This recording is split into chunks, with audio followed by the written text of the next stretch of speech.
Vamos a hablar sobre 3 proposiciones de fe de Jesús para perfeccionar la fe de Marta. 3 proposiciones de fe que hizo Jesús para perfeccionar la fe de Marta.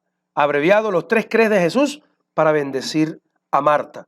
Dice mi Biblia allí en el libro de Juan, capítulo 11, versículo 17. Vino pues Jesús y halló que hacía ya 4 días que Lázaro estaba en el sepulcro. Betania estaba cerca de Jerusalén, como a 15 estadios, y muchos de los judíos habían venido a Marta y a María para consolarlas por su hermano. Entonces Marta, cuando oyó que Jesús venía, salió a encontrarle, pero María se quedó en casa. Y Marta dijo a Jesús: si hubieras estado aquí, mi hermano no habría muerto. Mas también sé ahora que todo lo que pidas a Dios, Dios te lo dará. Y Jesús le dijo: tu hermano resucitará. Y Marta le dijo: yo sé que resucitará en la resurrección en el día postrero. Y Jesús le dijo: yo soy la resurrección y la vida. El que cree en mí, aunque esté muerto, vivirá. Y todo aquel que vive y cree en mí, no morirá eternamente. ¿Crees esto? Y le dijo: sí, Señor, yo he creído que tú eres el Cristo, el Hijo de Dios que ha venido a este mundo. ¿Por qué titulé los 3 crees de Jesús para bendecir a Marta? O las 3 proposiciones de fe con que Jesús mejoró, perfeccionó la fe de Marta. Porque Jesús dijo: yo soy la resurrección y la vida. El que cree en mí, primer cree, el que cree en mí, aunque esté muerto, vivirá. Y todo aquel que vive y cree en mí, segundo cree, no morirá eternamente. ¿Crees esto? Entonces, de esta manera, Jesús adaptó, arregló, mejoró, perfeccionó, elevó la fe de Marta para uno de los milagros contados más grandes del Nuevo Testamento, donde dice allí en el 38, en Juan 11:38, Jesús, profundamente conmovido, otra vez vino al sepulcro, era una cueva y tenía una piedra puesta encima. Y dijo Jesús: quitad la piedra. Y Marta, la hermana del que había muerto, le dijo: Señor, hiede ya, porque es de 4 días. Jesús le dijo: no te he dicho que si crees, verás la gloria de Dios. Entonces quitaron la piedra de donde había sido puesto el muerto, y Jesús, alzando los ojos a lo alto, dijo: Padre, gracias te doy por haberme oído. Yo sé que siempre me oyes, pero lo dije por causa de la multitud que está alrededor, para que crean que tú me has enviado. Y habiendo dicho esto, clamó a gran voz: Lázaro, ven fuera. Y el que estaba muerto salió, atadas las manos y los pies con vendas y el rostro envuelto en sudario. Y Jesús les dijo: desatadle y dejadle ir. Hace mucho tiempo atrás, en España, los 564 vecinos de un pequeño poblado que se llamaba Cáceres, un poblado extremo, se hicieron la siguiente pregunta. En aquellos tiempos, cuando existía la guía telefónica, mucha gente era cliente de la empresa telefónica y tenía sus guías telefónicas donde venía el teléfono de todo el mundo. Y dijeron los vecinos de Cáceres, España: ¿de qué nos sirve la guía telefónica ordenada por apellidos si todos nos conocemos por apodos? Todo el mundo se conocía por apodos. Y la respuesta de la empresa telefónica fue mandar imprimir una nueva guía telefónica donde no estuviera ordenada por los nombres, sino por los apodos. Entonces, imagínense, apareció una guía telefónica donde aparecía el número de teléfono y al lado aparecía puñalá, mosquito, pelotas, patata, cantimplora, demás y demás. Parece chistoso, pero se adaptaron a los clientes del lugar. Otros que no se quedan atrás a la hora de adaptarse, de adecuarse, de perfeccionarse son los japoneses. Tienen fama en esto para extender sus negocios. Desde hace muchos años atrás, para competir con las demandas del mercado, los agricultores de una localidad japonesa llamada Sensuji, seguro se dice Sensuji, comenzaron a producir melones, patillas le dicen aquí. Mire, patillas pero cuadradas. Comenzaron a producir patillas o melones pero cuadrados. ¿Cómo hacían? Una cajita de madera, un receptáculo de madera, ponían en el campo la patilla dentro de la cajita cuando era pequeña. Cuando la patilla crecía, cuando el melón crecía, tenía que crecer al molde de la cajita y quedaba cuadrado. ¿Y por qué lo producían así? Porque las amas de casa preferían la patilla, el melón, lo preferían cuadrado para acomodarlo en la gaveta del refrigerador. Tremendo, ¿no?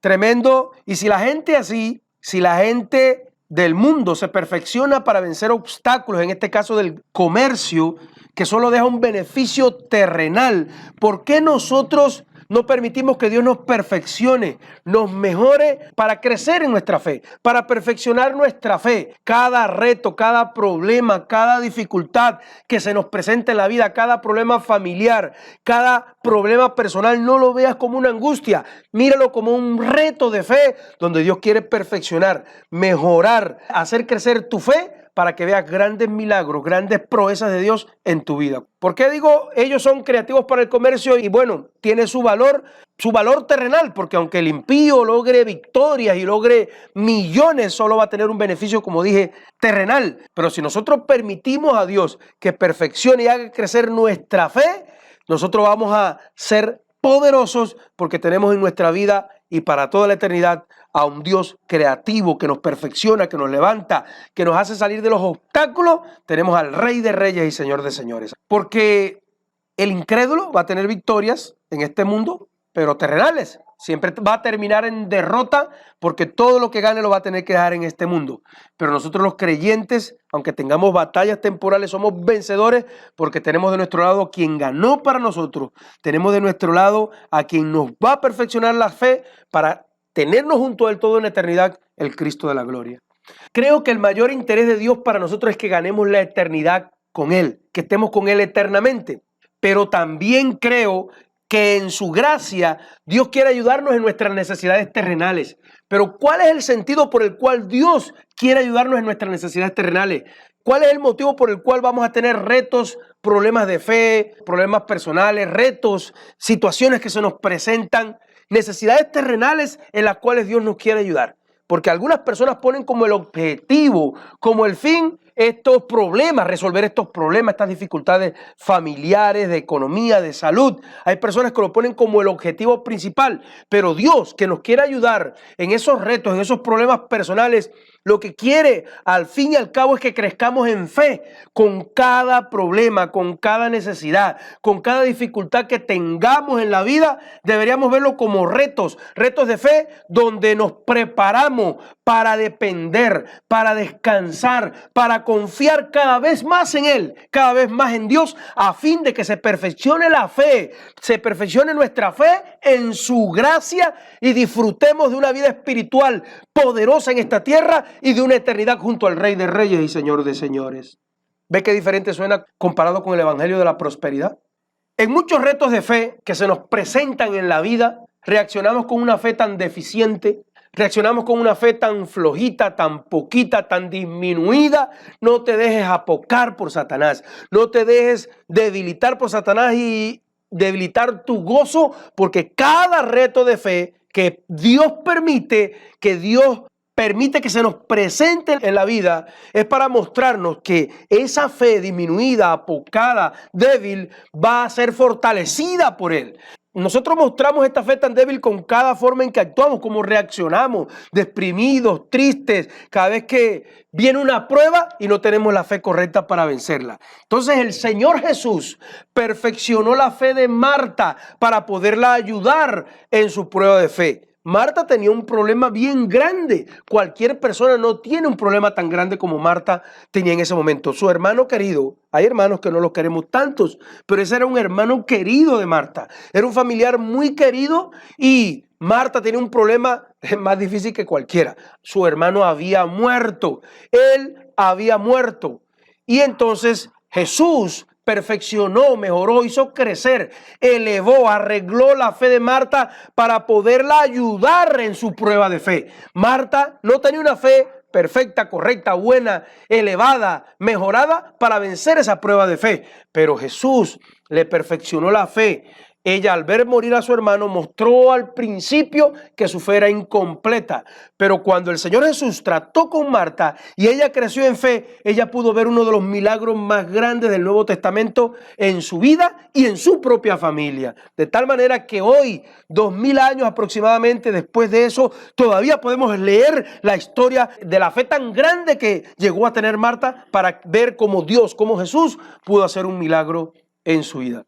Estoy seguro que Marta, que María y que todos los que presenciaron el milagro de resurrección quedaron con la fe tan alta, tan perfeccionada, que estaban preparados para recibir la gracia de salvación. Yo creo que muy sinvergüenza tuvo que haber sido el creyente que hubiera estado allí cuando vio a Lázaro resucitar y no estuviera entre los 120 allá reunidos cuando vino el Espíritu Santo o entre los seguidores de Jesús. Entonces ese es el verdadero sentido de los milagros, el verdadero sentido de los problemas, de los retos de fe. No ver a Dios como un Dios para que nos resuelva los problemas terrenales y vivir cada día mejor, sino ver cada reto, cada dificultad que se nos presenta como la oportunidad para ver nuestra fe levantada, perfeccionada y poder estar preparado para recibir por gracia la salvación. Y también vieron también un problema familiar resuelto, ¿por qué no? También vieron una necesidad resuelta en sus vidas. El Señor Jesús también quiere elevar tu fe, también quiere perfeccionar la fe de nosotros, no solo para que resolvamos un problema de salud, no solo para que resolvamos una situación familiar que lo puede hacer, lo quiere hacer y lo va a hacer, sino más que todo para que vivamos experimentando el poder de Dios, para que vivamos experimentando el poder de Dios por gracia, para mantener una vida avivada, para mantener avivada nuestra fe para la salvación. Por algo escribió el apóstol Juan este evangelio. Él no lo escribió por gusto. Los cristianos de la época, cuando Juan escribió el evangelio, también estaban afligidos, su fe estaba siendo golpeada. ¿Por qué? Porque a partir de los años 70 del primer siglo después de Cristo, la situación de algunos cristianos o la situación de los cristianos que vivían en Palestina empeoró, cambió para mal, empeoró. Hasta la época, hasta los años 60, 70, habían sido tolerados, habían sido soportados un poco, pero a partir de la destrucción del templo y de la dispersión provocada por la conquista de Jerusalén, la religión judía, el judaísmo, se volvió más radical y no toleró más a los cristianos. Y los fariseos marcaron condiciones muy rígidas, pero además de la hostilidad externa, además de que tenían los enemigos externos que era el judaísmo, los cristianos, ellos fueron expulsados de la sinagoga y recibían el rechazo social en los ambientes judíos, pero además de la hostilidad externa, tenían problemas internos y esos fueron surgiendo porque en algunos creyentes con una supuesta alta espiritualidad comenzaron a negar la humanidad de Cristo y defendían solo la divinidad, que Jesús era solo divino y no 100% humano también. En resumen, hubo una gran confusión, imagínense, persecución, presión externa, división interna. Entonces muchos abandonaron la fe cristiana,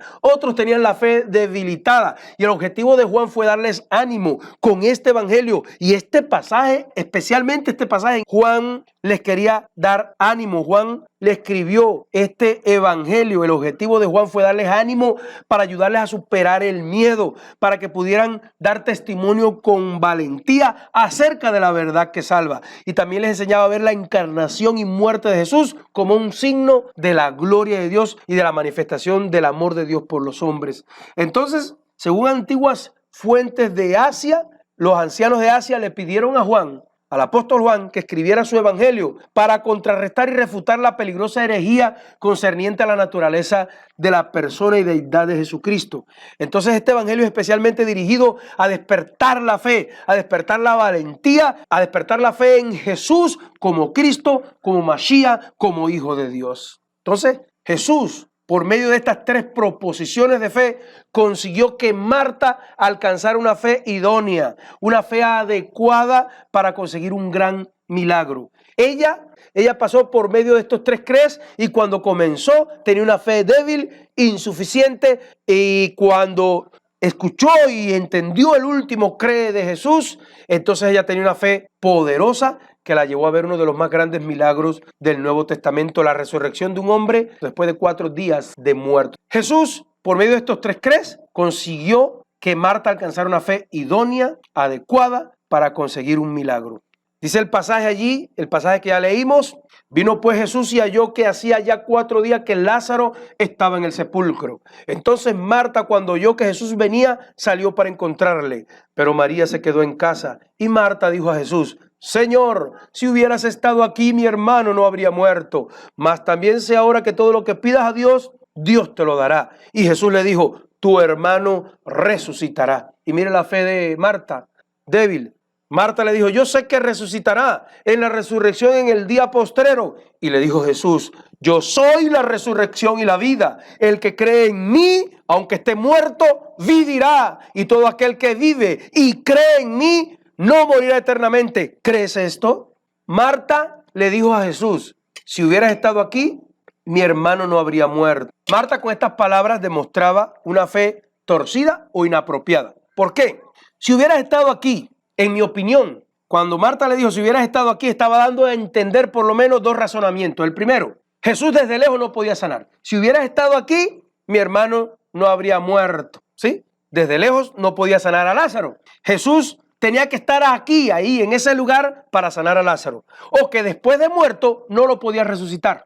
Entonces es decir que veía a un Jesús limitado, a un Jesús no todopoderoso. Y segundo, de que ella lo quería aquí para sacarle algún beneficio, es decir, un milagro como la sanidad de su hermano para su hermano. No como hacía María, que cuando Jesús se encontraba entre ellos, lo olvidaba todo y se echaba a los pies del maestro a escuchar la palabra. Lo olvidaba todo por solo escucharlo. Una fe completa e inadecuada para recibir un milagro verdadero de Dios es la que ve a un Jesús limitado, la que no cree que Él puede hacer cualquier cosa por imposible que parezca. Marta dijo, si hubieras estado aquí, ¿qué diferencia con el centurión romano que dijo, no tienes que venir a mi casa, di tu palabra y allá mi siervo sanará? En Lucas 7, 6, 9. Al oír esto, Jesús, ¿qué dijo? Dice que se maravilló y mirando a los judíos, volviéndose a la gente que lo seguía, dijo, os digo que ni aún en Israel he hallado tanta fe. Y también una fe incompleta o equivocada es la que se enfoca, es la que está enfocada en lo que Jesús puede dar y no en lo que es Él. ¿Sí? La fe esa equivocada es la que se enfoca en lo que Jesús le puede dar o hasta dónde Jesús puede hacer algo por esa persona. Si hubieras estado aquí, lo hubieras podido sanar, ahora ya no puedes, pero yo te quería aquí no para escuchar la palabra que vas a dar, sino para que hubieras hecho un favor en mi familia y me hubieras sanado al hermano. ¿Sí? No para adorarlo, no para amarlo. ¿Qué diferencia al sentimiento del apóstol Pablo al decir en Filipenses capítulo 3, versículo 8, y ciertamente aún estimo todas las cosas como pérdida por excelencia del conocimiento de Cristo Jesús, mi Señor, por amor del cual lo he perdido todo y lo tengo todo por basura por ganar a Cristo? ¿Cuántos de nosotros hemos probado con nuestra vida práctica que todo lo que tenemos es basura por ganar a Cristo? Mi casa, mi carro, mis sueños, mi carrera, incluyendo mi familia, todo por ganar a Cristo. Para Pablo era basura. Entonces, qué diferencia, ¿no? Si hubieras estado aquí, Señor, pues hubieras podido hacer el milagro porque desde lejos te queda difícil, pero también te hubiera podido sacar un provecho, nos hubieras podido hacer un favor, pero ya ¿para qué viniste? ¿Sí? Una fe poderosa es la fe que cree en un Dios ilimitado, que puede hacer cualquier milagro por imposible que parezca. La que piensa que Dios creó el universo y lo sostiene con el poder de su palabra. Y esa fe ilimitada crece en calidad cuando se enfoca más en lo que Él es que en lo que Él puede hacer por mí, que ese es el problema del Evangelio de la Prosperidad. No se enfoca, sí, en lo que Él puede hacer, en lo que Él puede dar, sino en la calidad de Dios que tenemos. ¿Quién es Él? Eso es una fe poderosa. Lo ve ilimitado, todopoderoso, pero lo quiere por lo que es Él, no por lo que le puede dar. Jesús en ese momento no se dedicó, cuando habló con Marta, si usted analiza el texto, no se dedicó tanto a exaltar la misión que Él tenía, ni tanto el poder. Marta, pero tú no te acuerdas lo que yo hice. Marta, tú no viste lo que no te contaron que caminé sobre el agua, no te contaron la resurrección de la niña. Él no se dedicó a explicarle a ella qué tanto él podía hacer, cuál era su capacidad, sino en levantar en Marta el concepto que ella tenía sobre él mismo, sobre Jesús. Marta tenía un concepto apocado sobre Jesús y Jesús se enfocó en mostrarle a ella más que lo que podía hacer, quién era él, quién es él. El Señor no se concentró en hacerle entender a Marta lo que podía o no podía hacer, en lo que podía darle o en lo que no podía darle. Más bien se enfocó en hacerle entender quién Él era Él, que Él era la resurrección y la vida, que Él es la resurrección y la vida. Es como si Jesús le estuviera diciendo a Marta, lo que debes entender no es hasta dónde yo puedo, ni tampoco qué te puedo dar. Lo que tienes que saber es quién soy yo. Si nosotros supiéramos quién es Jesús, quién es Dios, nosotros lo dejábamos todo para Dios. Y si no lo hemos hecho es porque no hemos entendido quién es Dios. Dice amén o ayayay. Parece que estoy solo en un desierto. Una fe excelente que experimenta milagros poderosos de la mano de Dios es la que tiene un concepto exaltado de Jesucristo, que alcanza a ver a Cristo como todo lo grande y todo lo divino que es. La fe que tiene una opinión de máximo decoro, dignidad y mérito acerca de Jesús el Mesías. Cuando usted ve un Mesías que creó el universo, un Jesús que hizo el universo y lo sostiene con el poder de su palabra, qué carro, qué casa, qué milagrito es tenerlo a Él, el mayor privilegio del universo. Una fe adecuada, correcta y poderosa es la que ve un Dios ilimitado en poder y magnífico en majestuosidad. Yo soy la resurrección y la vida. El que cree en mí, aunque esté muerto, vivirá. Y que lo busca y que busca a ese Mesías, a esa resurrección y la vida, más por lo que es Él y no tanto por lo que terrenalmente le pueda dar. La virtud de Marta, no vamos a hablar mal de Marta todo el tiempo, ¿no? Marta tuvo algo bueno. Tuvo una actitud abierta, tuvo una actitud positiva ante lo que quería hacer Jesús. Como efecto de este primer cree, la fe de Marta, del primer cree, Marta, yo soy la resurrección y la vida, el que esté muerto, el que cree en mí, aunque esté muerto, vivirá. ¿Crees esto? Cuando le dijo, ¿crees esto?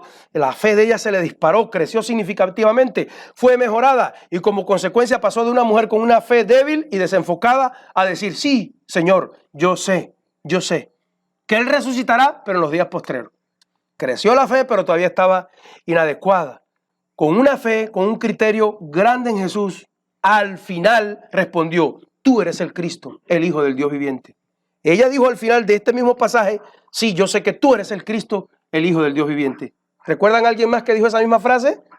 Pedro dijo esa frase y el Señor lo elogió y le dijo, no te lo reveló carne ni sangre, sino mi Padre que está en los cielos. Entonces, ¿quién le reveló a Marta que Él es el Cristo, el Hijo del Dios viviente? ¿Cómo creció su fe? Con el primer cree. Nosotros debemos creer en un Dios que es inmenso, que es omnipotente, que puede y nos quiere dar grandes beneficios terrenales, salud, prosperidad, victoria, éxito y muchas otras cosas más. Pero por encima de todo debemos amar y ser obediente al Señor por lo que Él es nuestro Salvador, es el Rey de Reyes y Señor de Señores, es el Creador del universo, es verdadero, es la verdad, Él es verdadero y misericordioso. ¿Te gustaría que tu pareja te quisiera por lo que eres como ser humano o solo por lo que le puedes dar o lo que puedes lograr?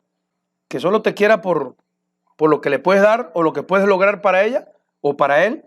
¿O te quiera por lo que eres como persona? Cuando amamos a Dios por lo que Él es, todo lo que Él tiene, todo lo del Señor es también de nosotros, nos enseña la palabra. Algunos se conforman con los milagros de Dios o lo buscan solo por los milagros de Dios, pero los cristianos verdaderos preferimos al Dios de los milagros. ¿Dice amén?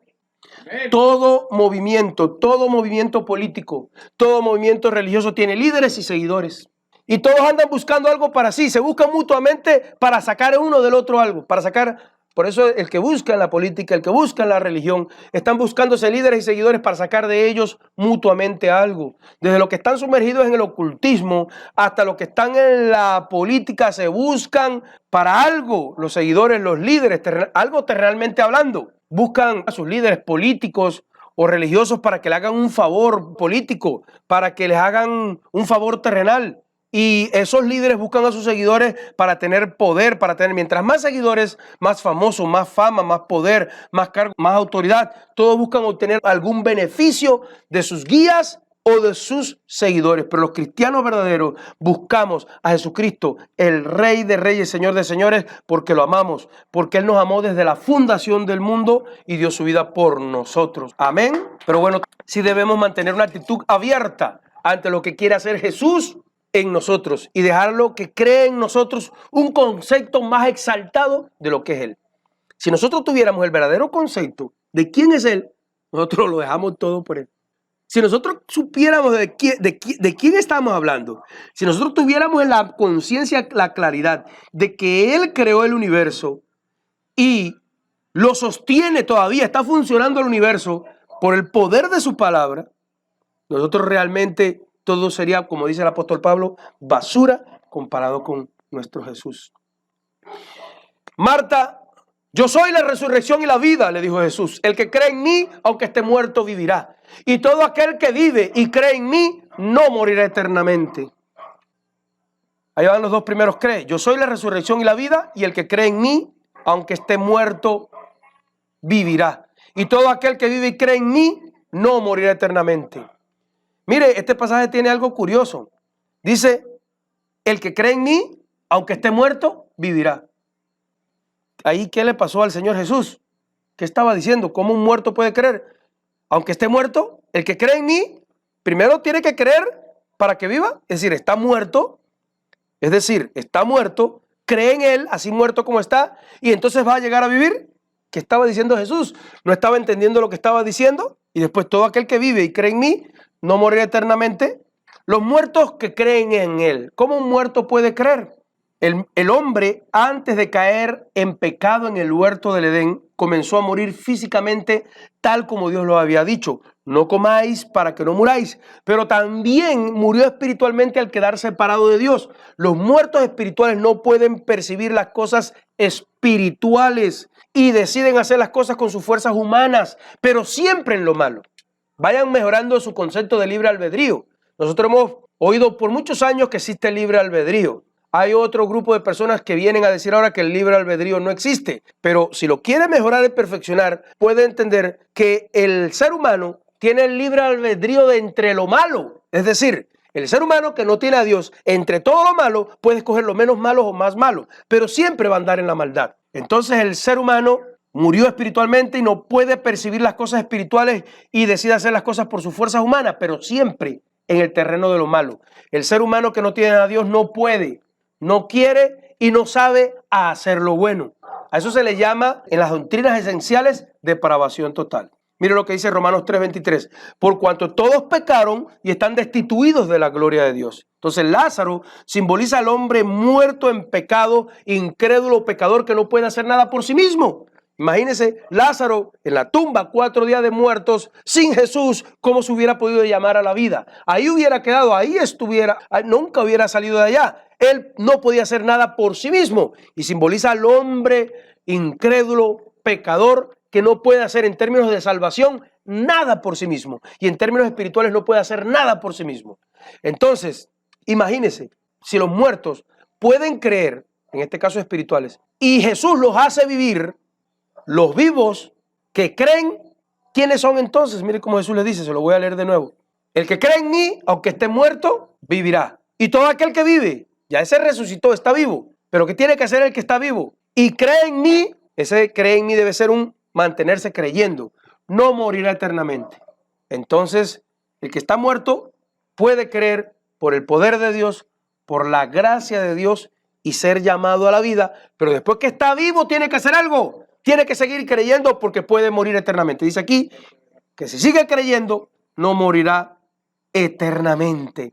Entonces, para mí, estos vivos que creen representan a los vivos espirituales que ya creen, pero que pueden llegar a vivir eternamente si se mantienen creyendo. En el primer cree, para mí, Jesús le hablaba a Marta de Lázaro, le estaba hablando de Lázaro, que estuvo muerto y él lo levantó. Y ahora le hablaba a ella misma, que estaba viva, pero su fe no era completa. Jesús se acordaba, yo creo, cuando él visitaba a Marta y a María y a Lázaro, los visitaba en su casa. Lucas 10:39. Esta tenía una hermana que se llamaba María, la cual sentándose a los pies de Jesús oía su palabra. Pero Marta se ocupaba mucho de sus quehaceres y acercándose dijo, Señor, ¿no te da cuidado que mi hermana me deja servir sola? Dile que me ayude. Respondiendo Jesús le dijo, Marta, Marta, afanada y turbada estás en muchas cosas, pero solo una te es necesaria. Y María ha escogido la buena parte, la cual no le será quitada. Esto me enseña que quienes viven ya y están en la fe, están vivos, pues creen, pueden morir eternamente si cambian el lugar donde descansa su confianza. Es decir, si comienzan a confiar en algo o en alguien que no sea Dios, que no sea el Señor Jesús. Jesús se acordaba que Marta le quería agradar a él, pero por su habilidad humana. La confianza de Marta estaba en lo que ella podía lograr por encima de lo que Jesús le podía enseñar o dar. Es fatal. Es fatal, aunque hayamos nacido de nuevo, sacar nuestra confianza de Dios y ponerla en nosotros mismos. Eso es caer de la gracia. Gálatas 5:4. De Cristo os desligasteis, lo que por la ley os justificáis, de la gracia habéis caído. ¿Se acuerdan de la mujer del flujo que tocó el manto de Jesús? A nosotros nos ha pasado muchas veces como a ella. La mujer del manto tuvo que perder la confianza en todo lo que tenían los médicos, en el dinero, en todo, para que pudiera Jesús hacer un gran milagro en ella. Hay veces Dios nos permite problemas difíciles para que nosotros saquemos la confianza de nosotros mismos, lo que podemos lograr con nuestras habilidades humanas, para que recuperemos nuestra confianza en Él, para que no perdamos la bendición de gracia tan grande que ha puesto sobre nosotros. Marcos 5:25. Pero en una mujer que hacía 12 años padecía de flujo de sangre y había sufrido mucho de muchos médicos y gastado todo lo que tenía y nada había aprovechado, antes le había ido peor, cuando oyó hablar de Jesús, vino por detrás de la multitud y tocó su manto.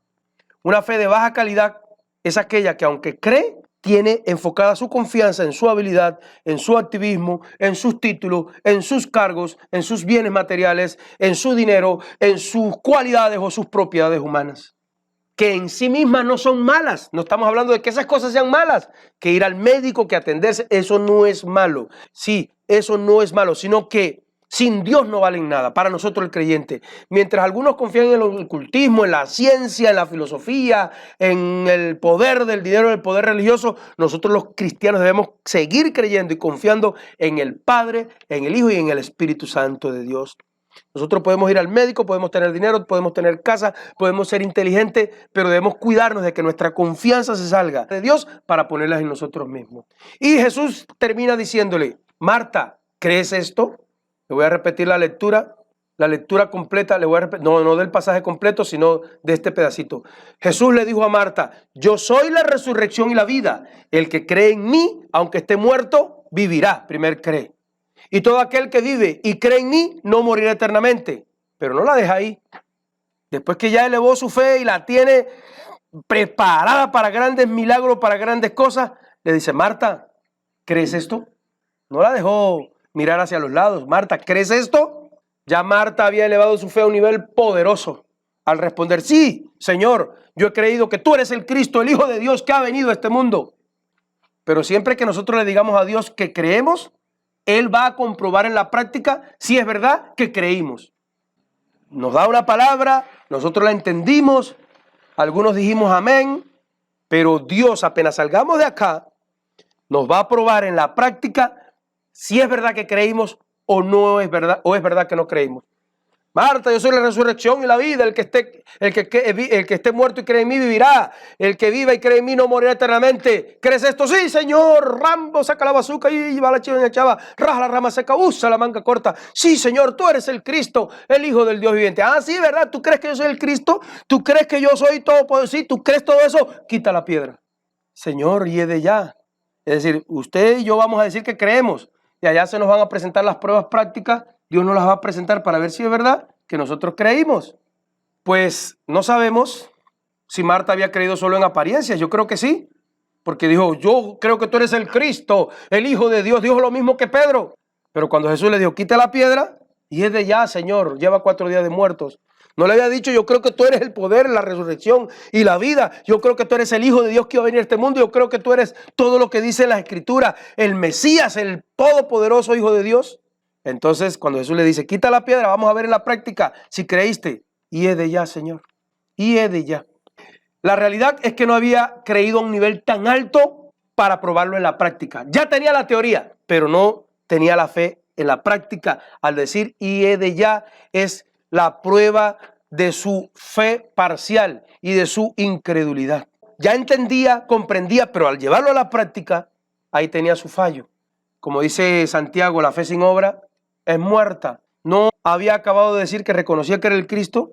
Esta respuesta nos enseña que tenía un Jesús grande en teoría, pero seguía creyendo en un Jesús limitado en la práctica. En muchos servicios, en muchos cultos, aquí no acostumbramos a preguntar esto tanto, pero en muchos cultos que hemos estado en muchos lugares, a veces los predicadores, los líderes, los pastores, le preguntan a la gente y la gente responde. Y las preguntas que hace el predicador a la congregación responde diciendo sí y amén. Y a medida que vamos en la práctica, amén, sí, gloria a Dios. Pero la verdad es que la mayoría, cuando sale, no pone en práctica la fe que dijeron que tenían cuando estaban en el auditorio. Usted y yo podemos aquí parecer muy espirituales y y soy Rambo, saca la bazuca. Pero allá donde tiene que probarle a Dios que sí creyó y que lo puede llevar a la práctica. Por ejemplo, cuando se les pregunta, ¿cuántos creen que Dios los va a prosperar en su vida espiritual? Todos responden en grito, amén.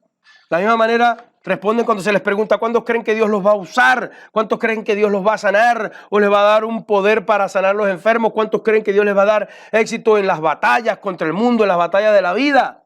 Tengamos en cuenta que lo que respondamos cuando estas prédicas, cuando viene una proposición de un principio de nuestra vida, Dios, tenga en cuenta que Dios apenas salga, va a empezar a probarlo para que usted vea si es verdad o es mentira lo que usted había dicho, que creía o la convicción que tenía. Veamos esa misma pregunta que usan usualmente los predicadores, pero enfocadas de otra manera. ¿Cuántos creen que Dios va a prosperar tu vida espiritual? Amén. Y entonces, ¿dónde está tu vida práctica de asistencia a tu congregación? ¿Dónde está tu vida de oración y de ayuno? ¿Dónde está tu tiempo de lectura bíblica? ¿Dónde está tu apoyo a la iglesia local con tus diezmos y tus ofrendas por amor y agradecimiento, no para recibir por miedo al temor y al castigo? ¿Y dónde está tu esfuerzo? ¿Dónde está tu vida de esfuerzo, de trabajo laborioso en el Señor? Cuando el Señor te pregunte eso allá afuera, Señor, y es de ya. Pregunta a los predicadores, ¿cuántos quieren servir a Dios? ¿Por qué no comienzas predicando en la calle o en una célula? O al vecino o al hermano. Uy, Señor, y es de ya. O en el bus. ¿Cuántos creen que Dios les va a sanar o que les va a dar poder para sanar a los enfermos? ¿Cuántos quieren la gloria de Dios? ¿Cuántos quieren recibir de Dios? Ay, Señor, ¿por qué no le pones la mano a los enfermos a hacer cosas para Dios, a pasar al frente cuando se pide? ¿Cuántos quieren pasar al frente para orar por ellos para que se sanen? ¿O cuántos quieren recibir la gloria de Dios, pasen al frente? Y en otras iglesias que yo he estado pasa la multitud de gente ahí que se matan, que atropellan al predicador cuando dice, ¿cuántos quieren que oremos? Y son iglesias de prosperidad, son iglesias de predicaciones como los temperamentos, psicología, y ahí pasa la gente corriendo. Y cuando quitaron la piedra, solo cuando Marta quitó la piedra y probó, cuando Marta mandó a quitar la piedra y probó que lo que le había dicho a Jesús que creía, lo creía en la práctica y lo iba a hacer, solo cuando eso pasó fue que vio el gran milagro, porque dice la Biblia, y habiendo dicho esto, clamó a gran voz, Lázaro, ven fuera. Y el que había muerto salió. Conclusión. En el primer cree o proposición de fe, Jesús trató de perfeccionar la fe de Marta, exaltando su persona, la persona del Mashiach, del Cristo, del Mesías, más que su misión o que su poder. Su persona, ¿quién es él? Segundo, pretendía cambiar la confianza de ella en ella misma por la confianza de ella en él. Y tercero, le hizo el examen práctico de fe para que ella pudiera comprobar si tenía o no tenía fe realmente. Amén. Vamos a orar, vamos a darle gracias a Dios.